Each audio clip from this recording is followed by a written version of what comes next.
Hello, everyone.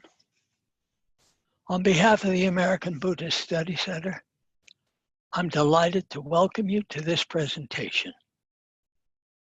I'm privileged to be able to talk today about 3 books written by the 24th spiritual leader in succession, whose title is Monshu or Go-Monshu, the Monshu of Nishi Hongan-Shiha Koshin Ohtani.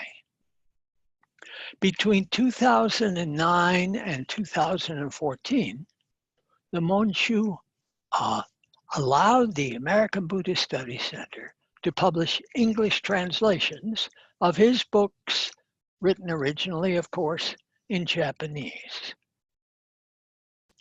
In these books, the Monshu invites us on the path to a deeper understanding of our tradition, of our religion. And each book provides a unique perspective on gaining understanding that distinguishes it from the other 2 books. The first book, titled The Buddha's Wish for the World, is aimed at those of us who have religious temperament or a religious impulse, who seek meaning in life beyond material comforts. The second book, The Buddha's Call to Awaken, is a heartfelt sermon, I suppose, or plea for us to wake up to the shallowness and hypocrisy of modern life. The Monshu shows how a deep understanding of human nature, the understanding that arises in Shin Buddhism, can create for us a wholesome and significant way to improve our lives and the lives of others. And the third book, The Buddha's Gift to the World, presents a proposal originally to a group of Japanese university students for living an authentic Shin life according to the principles of basic principles of Buddhism, namely impermanence and interdependence, which allows us to open our hearts to the wisdom and compassion that Shin Buddhism exemplifies. I realize that not everyone who's tuned into the program today has a background in Shin Buddhism or in any Buddhism, perhaps. So I'd like to take just a few minutes to provide the background that will help us understand the rest of the presentation going forward. All 3 of the Monshu's books refer to the Buddha in their titles. Well, who is this Buddha? It's important to understand that this is Amida Buddha, the Buddha of infinite life and life, wisdom and compassion. This is what the Monshu says. This is the Buddha that cannot be measured. Immeasurable light symbolizes a light that will not be stopped from reaching people in despair.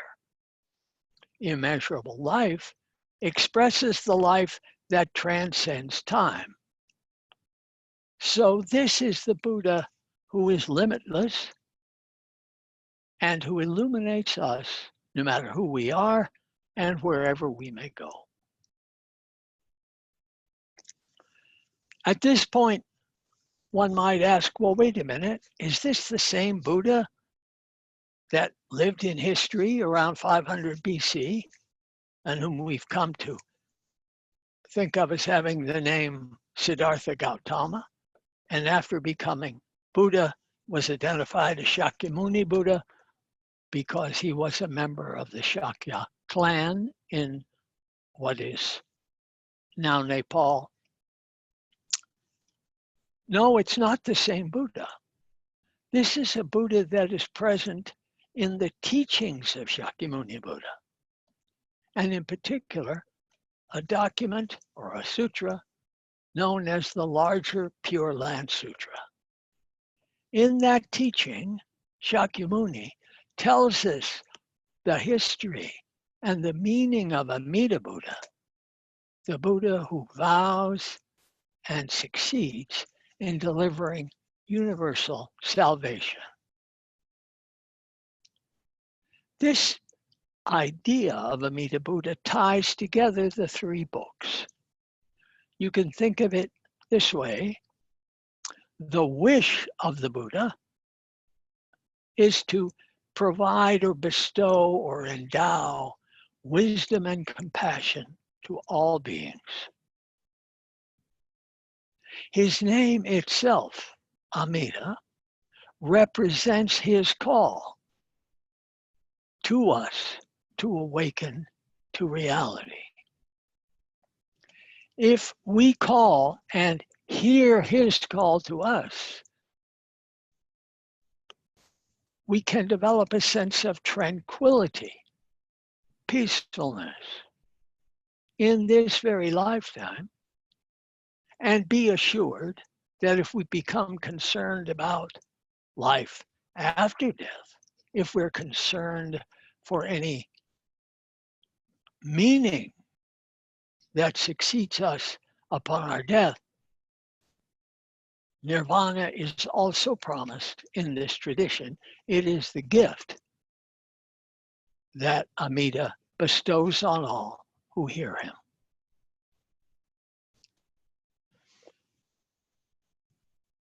I mentioned the Pure Land Sutra. Well, what is the Pure Land? What does it mean? It's an important feature of Mahayana Buddhism that there are many Buddhas. You can find the phrase, for example, more Buddhas than grains of sand in the river Ganges. And in this vast tradition of Mahayana Buddhism, each Buddha is associated with a unique Buddha land, a place of the Buddha's own in the universe. For Amida Buddha, this land is called Jodo, and it lies far, far to the west.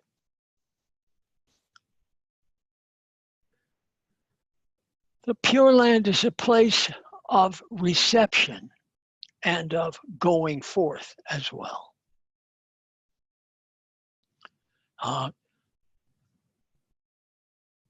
At the time of death, for the person who has called to Amida Buddha and heard the response, the tradition is that the person transports to the Pure Land, and that after one lifetime achieves or ends his travail of many lifetimes by entering nirvana. Now, of course, there's much discussion about this because these are not the kind of ideas that many of us are familiar with or feel comfortable about.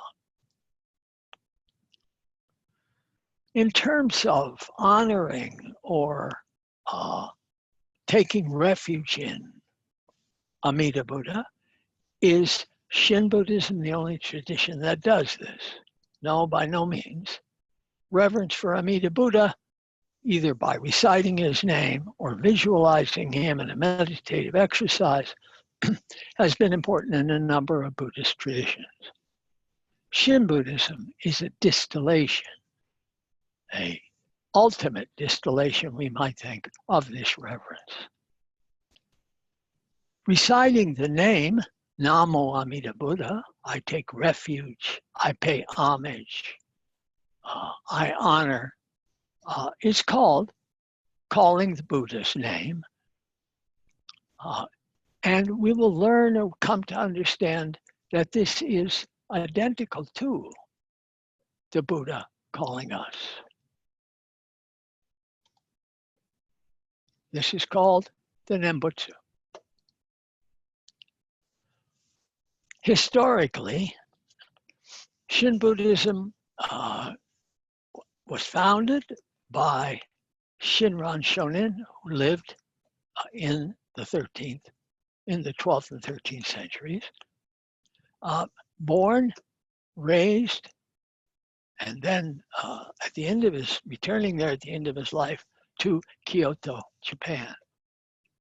He had a very interesting and dynamic history, biography filled with a lot of challenges and difficulties. If you're interested, there's much biography. There are at least 2 biographies of him in English that you can learn a lot about him. What's the relationship between Shinran and the Monshu?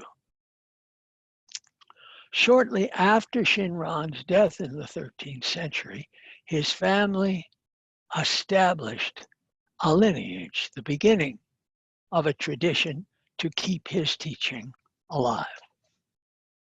His grandson, for example, was the first Monshu.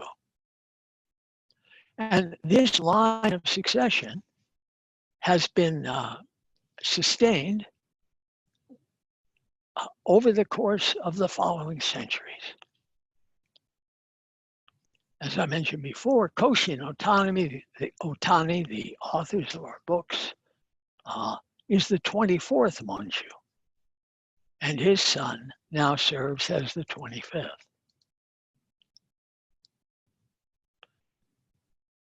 How can we come closer to what it means to honor, pay homage, or to call Amida Buddha? It helps to understand. Monshu Ohtani tells us that Amida Buddha is, notice this quotation, the personified symbol of enlightenment. It's worthwhile to pause to look at the terms of this identification a little more closely.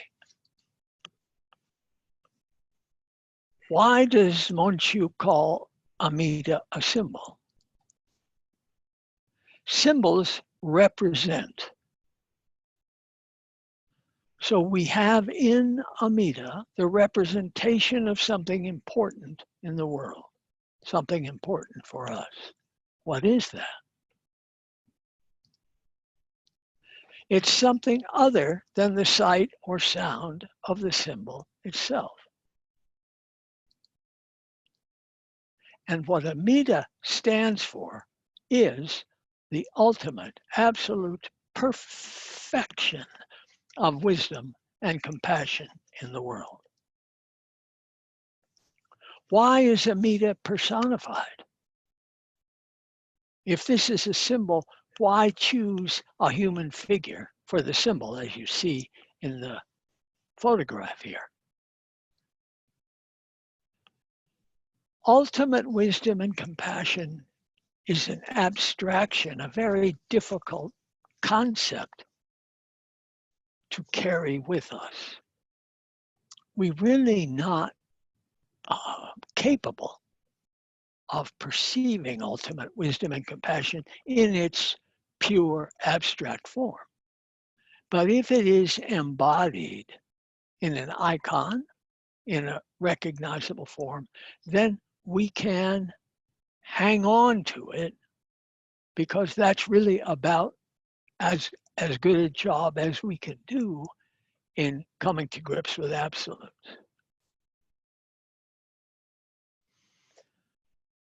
Historically, the reality of ultimate wisdom and compassion was divided into 2 symbols. The symbol of infinite light, standing for wisdom, and infinite or limitless life, representing compassion. Light and life, wisdom and compassion, now consolidated in the Japanese tradition into a single representation or figure, Amida.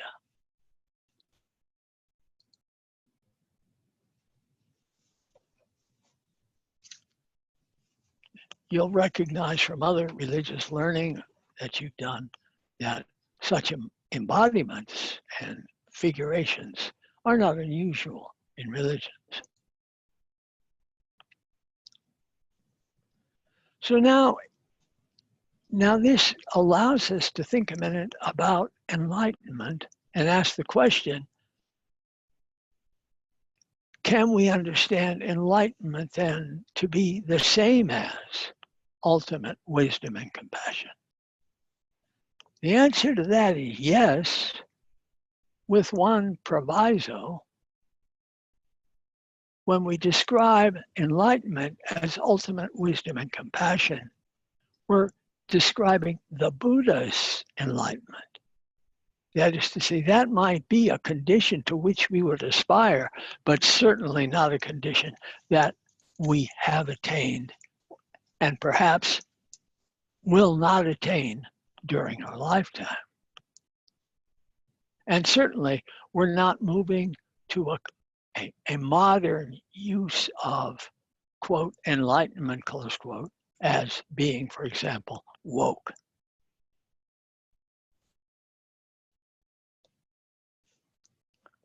Then what is the relationship between enlightenment represented by Amida and our own current state of unenlightenment or aspiring enlightenment?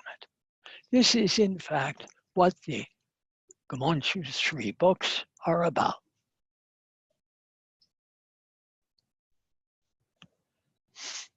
Here is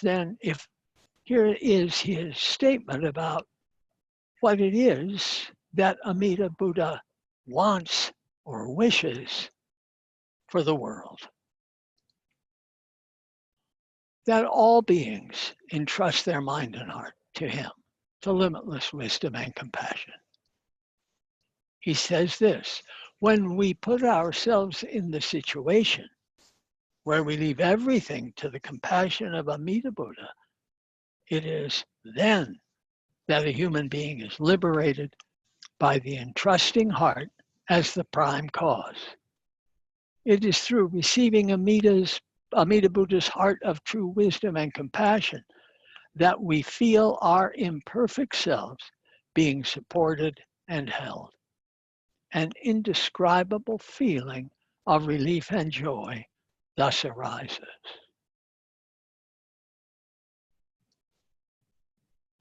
So we understand the wish of Amida is to call us to a sharing of his understanding, of his enlightenment.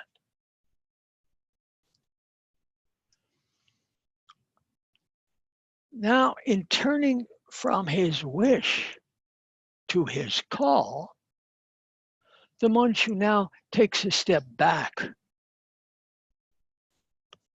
and gives us a deep understanding of the Shin Buddhist teaching on human nature. And it is not a pretty sight. He says, there is no limit to human greed. In the 1970s and 1980s, this period also witnessed an unbridled expansion of greed as we plunged ever deeper into the abyss of self-centeredness, where the only thing that mattered was feeding our own personal craving for more. Now, this is a harsh indictment of human nature. Is there a way to express it that doesn't seem like we're getting hit over the head with a hammer? Well, sometimes artists can do this, and cartoonists are pretty good at it. Consider this. Here's a guy who says, oh, I caught a moonbeam in the jar. How do I monetize it? Does that sound familiar?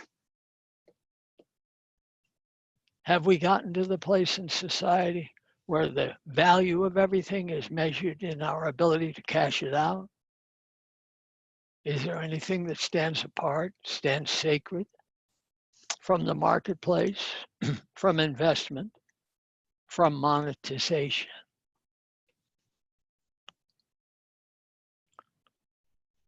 This condition of greed and its associated emotions of anger, rage, and our existential ignorance or stupidity really go all the way back to the beginning of Buddhism, where they were labeled the three poisons. These three poisons, which you can remember quickly as gas, greed, anger, and stupidity, underlie all of our afflictions. And from a historical point of view, these include the so-called tanha, or thirst, and grasping, or clinging, or attaching, which are the causes of our existential suffering, in the second noble truth of original Buddhist teaching.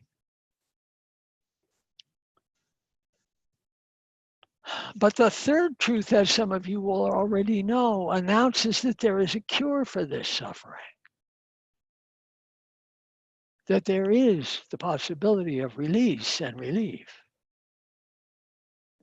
And the fourth truth tells us what that is. This is the Noble Eightfold Path, a path of life with 8 essential characteristics. One way to understand the history of Buddhism is that it's all about amending, changing, arguing about, expanding that fourth truth, what it is that needs to be between where we are now and our aspiration for eventual awakening or enlightenment. What do we have to do? It is just that answer that Shinran took to an inevitable limit, to the final distillation of the Pure Land teaching. And the Monshu says it this way. First, he quotes Shinran. Foolish beings are full of ignorance and blind passion. Our desires are countless, and anger, wrath, jealousy, and envy are overwhelming, arising without pause. To the very last minute of life, they do not cease or disappear or exhaust themselves. And now, in his own words, the Monshu continues, awaken to the foolish nature of yourself. This is what Shinran Shonin is saying to us. The one problem I just cannot seem to resolve on my own is this karmic evil. Notice that Monshu is speaking about himself here. It's very personal. He goes on, as I am just an ordinary person who can't live without clinging to this karmic evil, this serves as a guideline for my liberation. Notice this is a very unusual thing to say. He says he's a person who clings to evil. And then he says, this character flaw is a guideline for spiritual liberation. That's a very puzzling statement. How can it be? What does it mean? The teaching here is that this growing awareness of human nature as deeply and ineradicably flawed opens the door to certain recognitions. First, ordinary humans cannot cure their existential suffering on their own. It's too deep, overwhelming, and ineradicable.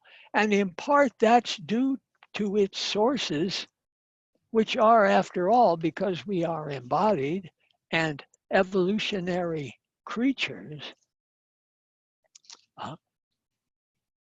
these elements of gas, greed, anger, and stupidity, have certain positive evolutionary consequences. We can't get out of this on our own. And I recognize on reflection that I am an ordinary human in this sense. This, totally appreciated, inevitably deflates egotism. My ego takes a blow. And that has always been the case. And though each person must discover and accept this on his or her own, it is a very, very widespread feature of human nature. This leads to a change in the individual who has contemplated it and brought this on board, as it were, and internalized this sense of one's nature. The change is in a realization that I am my own biggest problem and I need to get out of my own way. Wisdom and compassion are what are required. And that can be formulated or represented by the statement, let me open my heart. I call the Buddha. The Buddha is already calling me. I thank the Buddha. As a symbol, as a representative, as a representation of wisdom and compassion, I express gratitude to that part of the world. Notice, I do not become holy. The Monshu says this, it is only when we encounter this Buddha mind that is wholly determined to work out our liberation that it becomes possible for the axis of our understanding to shift, getting out of our own way, and for us then to realize that we have no other choice to be liberated.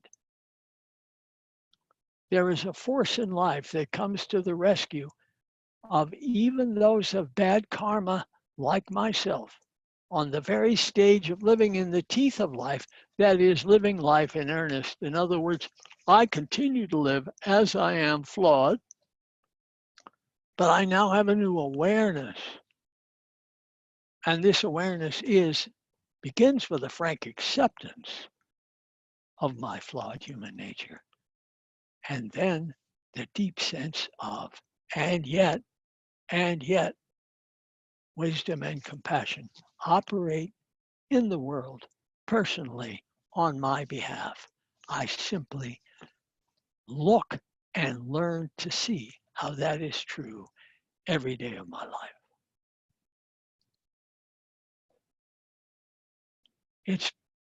This is my favorite language in all of Shin Buddhism, written by my first teacher, Reverend Kenri Tsuji. When I call Amita's name, it's Amita calling me. His voice and my voice are one. I gasho to Amita. What is gasho? It is this.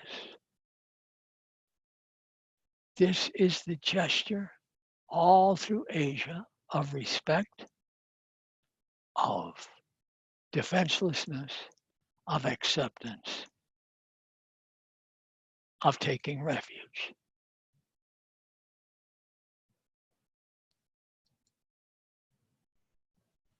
So we know now about Amita's wish for the world. We understand that this wish is represented in his call to meet him through acceptance of his nature. That is to say, to appreciating, perceiving, seeing wisdom and compassion in the world, which is difficult if we are embarked on a course of greed and wrath, anger, jealousy. Our inability, our eyes are covered over under those circumstances, and we do not hear or see the reality of wisdom and compassion in the world. But as we come to understand the reality that's out there, our hearts open, we soften, borders seem less uncrossable than they did before. We find a certain freedom.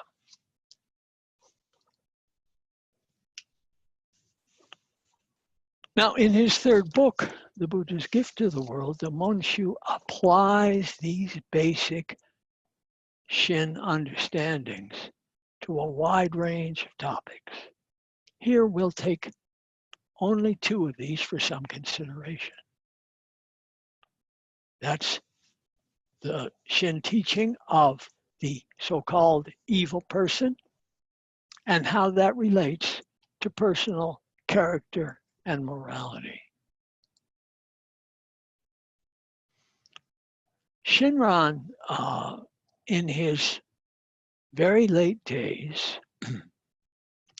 was visited by a follower who had traveled for some distance to talk to him about the teaching and get clarification. The traveler ultimately wrote an account of the dialogue that he had with Shinran and added comments of his own. This was eventually published in a book, the title being in Japanese, Tanisho. Now in Tanisho, at one point, Shinran says the following. It's very widely quoted and quite controversial. Even a good person attains birth in the Pure Land. So it goes without saying that an evil person will. Now that just strikes us as odd. You will remember that at the end of the discussion, and in the discussion earlier, the Monshu said, in admitting that he was an ordinary person, a flawed person, that just that fact about him was the guideline to his awakening. This is a similar statement, but how does that fit? How does it work? Here from the Monshu, in the third book, The Gift. The Shin Buddhist teaching casts light on the fact that all people are wicked. They're led around by their desires. They trample on the weak in order to live. They take the lives of plants and animals in violation of the precept against taking life. It is in this sense that all people are wicked. Notice, it is in this sense that people are wicked. It does not mean that we should work at being wicked, or that the wicked are considered to be privileged. So the paradoxical nature of Shinran's statement is kind of laid clear, made much more understandable when you understand that it is in the sense of our need to live in a certain way that our wickedness arises. That is to say, inevitably we take advantage of other creatures. Inevitably, we impose on our will on other human beings. It is that which causes sorrow, metaphorically, symbolically, for Amida Buddha, because in another way, it's necessary, but it shouldn't be valued.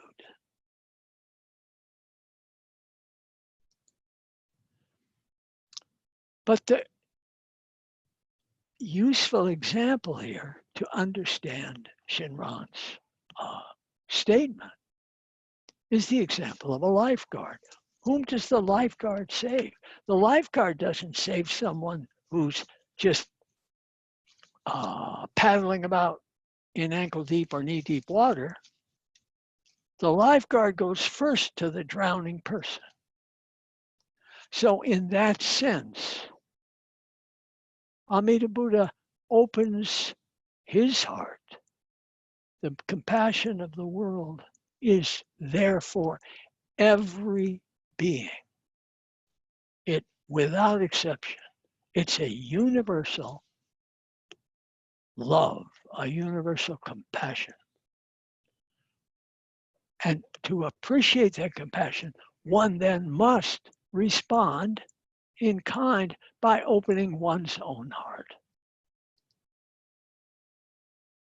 And this leads to the unique Shin understanding of morality. In many religions, morality precedes salvation, precedes enlightenment, precedes awakening.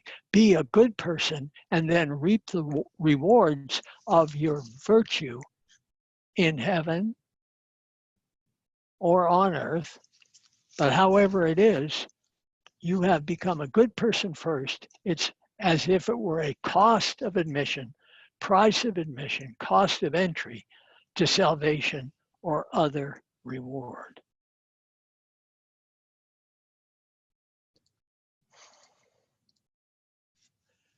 In Shin Buddhism, the reverse is true.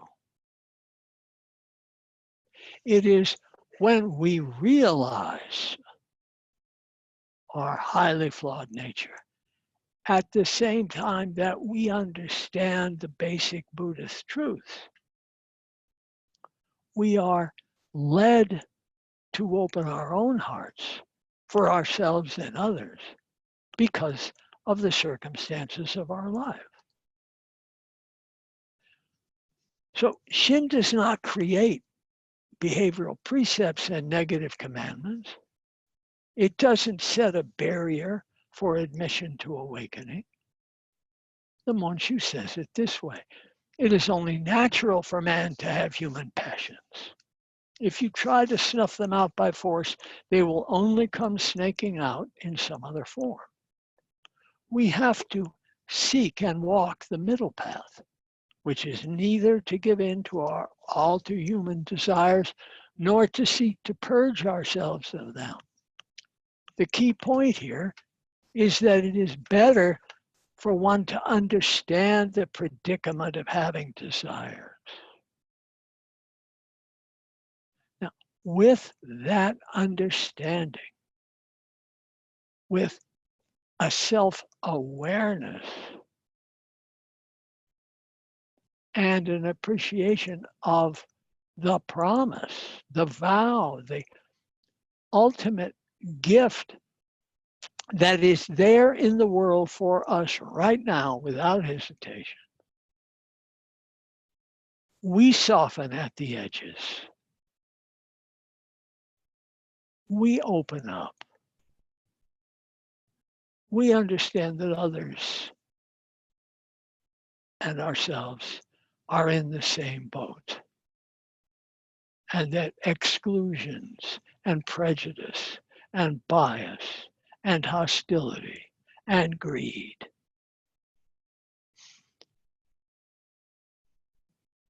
do not get us closer to the truth. The truth comes from an open heart. It's our impermanence, which certainly becomes more and more salient and important as we get older, leads to an appreciation of our dependence on other people, dependence on environmental features, beginning with air and water and enough food to eat.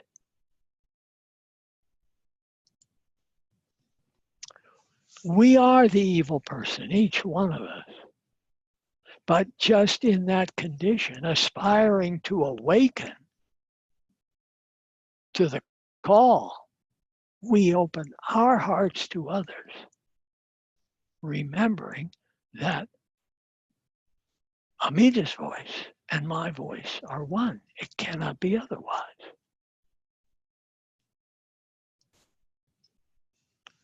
Notice we don't become holy people in this. There's inevitably and always a constructive tension between myself as the ordinary person, the evil person, the greedy and angry and selfish, ignorant person,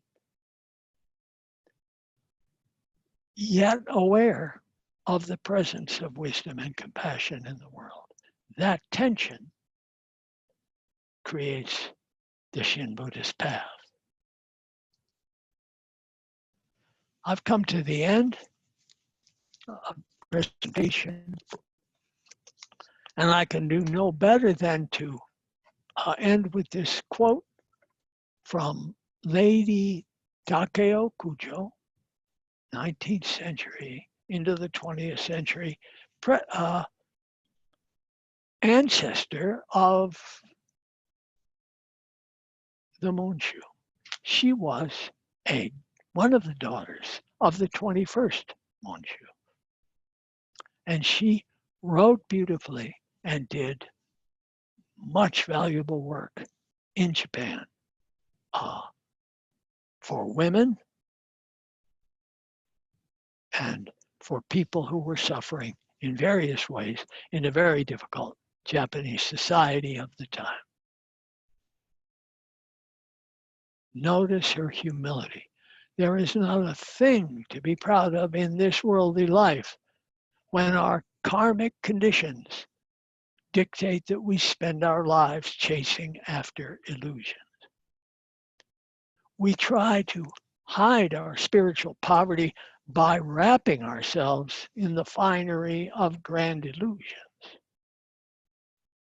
Exhausted, we must walk the dark path of suffering that stretches endlessly into the distance. How sorry I feel for people caught in this state. Now she expresses our human nature, and she expresses the humility and the sorrow that arise from appreciating things as they are. But then she goes on, when we openly lament the way we are, when we humbly place our hands in gasho from the heart, then we can clearly see the bright torch, illumination, limitless light, raised high for lost and deluded seekers to gaze upon. Namo Amida Butsu. Thank you very much for being here with me today.